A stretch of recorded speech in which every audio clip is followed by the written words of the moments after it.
Welcome to Gate of Meaning. Before we begin, a quick reminder, if you enjoy this content, please support it by liking and leaving a comment. And if you haven't yet joined Gate of Meaning, subscribe now so we can walk this journey together. We don't measure time only by the ticking of clocks. In fact, time is a creation of the brain.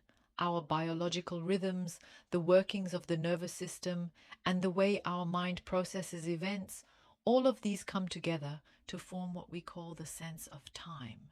Neurologically, our brain perceives the now in windows of about 2 to 3 seconds.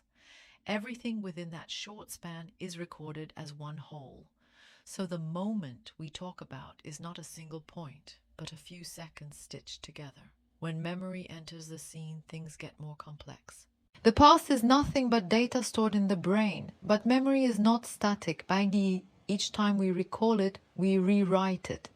This means our sense of the past is not a fixed record, but a constantly updated story.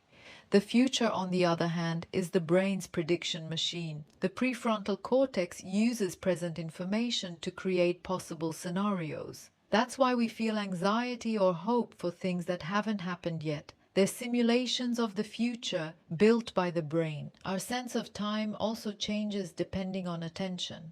When we're deeply focused, the brain records more data, and this heavy flow of information makes time feel slower.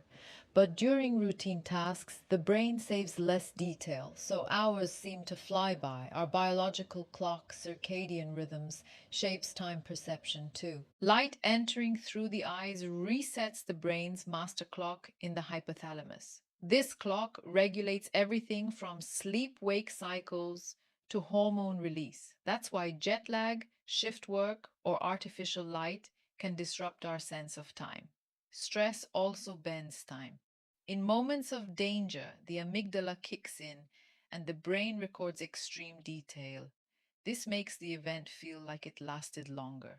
In contrast, in peaceful states, fewer details are processed and time feels like it passed quickly. Meditation and deep concentration calm the brain's default mode network.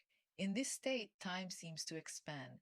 This is the same experience found in mystical states and in the creative flow moments where we lose track of hours. In reality, consciousness doesn't perceive time as a flow. It experiences separate snapshots, and the brain stitches them into the illusion of continuity. So biologically, time is fragmented, yet we experience it as a seamless film. This explains why time feels different depending on age. As we grow older, fewer new experiences are recorded, and so years seem to pass faster. But in childhood, every moment is new, and 1 year feels endless. In the end, biological and psychological time are different from physical time. Physicists can measure time, but the time we feel is a personal universe created by the brain.